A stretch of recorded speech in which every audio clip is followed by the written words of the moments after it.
Quel est ton secret que tu ne peux dire à personne, car cela pourrait probablement ruiner ta vie? 1. Il y a environ 11 ans, j'ai repris contact avec mon père, dont j'étais éloigné. Nous n'avions plus de relation car il avait fait beaucoup de mal à ma sœur aînée quand nous étions enfants. Nous avons échangé quelques emails et je lui ai menti en disant que je faisais des études supérieures et que j'avais besoin d'aide pour payer les frais. En 3 ans, il m'a envoyé environ 50 000 livres sterling. Quand il a découvert que c'était un mensonge, il avait contacté l'université pour demander un reçu, je l'ai bloqué et je n'ai plus jamais parlé avec lui.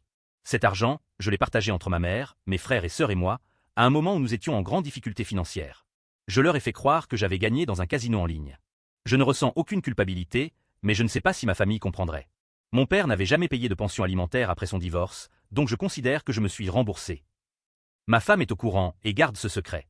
Eddie, mes parents ont divorcé quand j'avais 8 ans. À 17 ans, j'ai découvert ce qu'il avait fait subir à ma sœur. De 17 à 20 ans, je ne lui ai pas parlé. J'ai commencé à lui soutirer de l'argent à 20 ans et arrêté à 24. L'année après qu'il a découvert la vérité, je suis vraiment allé à l'université et maintenant je travaille comme technicien de laboratoire. Ces 50 000 livres sterling nous ont sortis de la pauvreté, aidé ma mère à trouver un meilleur emploi et permis de déménager dans un quartier plus sûr. Cet argent a aussi payé une thérapie privée pour ma sœur, ce qui lui a littéralement sauvé la vie. Je n'ai aucun regret. 2.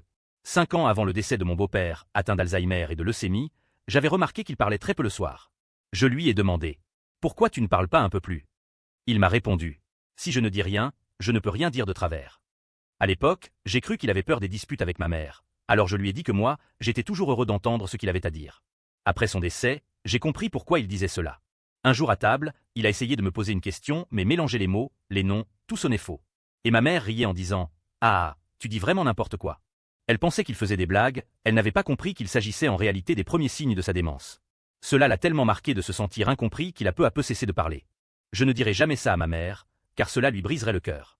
Elle a été à ses côtés jusqu'à la fin, supportant des moments terribles. Elle a beaucoup souffert, et je préfère garder ce souvenir pour moi. Nous l'avons enterrée il y a 2 semaines. Maintenant, je passe du temps avec ma mère, je cuisine pour elle, je l'aide au jardin, et mon frère ainsi que sa femme font de même. 3. Une fois, à l'anniversaire de mon neveu, j'ai eu une envie pressante. Pendant que tout le monde servait le gâteau, j'ai filé discrètement aux toilettes du sous-sol. Disons que j'ai laissé une odeur mémorable. Personne ne m'a vu entrer ni sortir. Après la fête, ma belle-sœur et mon beau-frère se plaignaient que 2 autres membres de la famille avaient bouché les toilettes du haut et empesté le sous-sol. Ils étaient persuadés que c'était eux et s'énervaient même en parlant. La vérité, c'est que c'était moi. Et à ce jour, ils n'ont jamais su. 4. J'ai gagné au loto. Je n'ai rien dit à personne et je n'ai pas changé de mode de vie. Je compte bien finir mon diplôme en data science pour pouvoir expliquer que mon argent vient de mon nouveau boulot. Eddie, merci pour vos messages. Pour répondre à quelques questions, mes gains dépassent les 8 chiffres. J'ai joué $10 en grille rapide.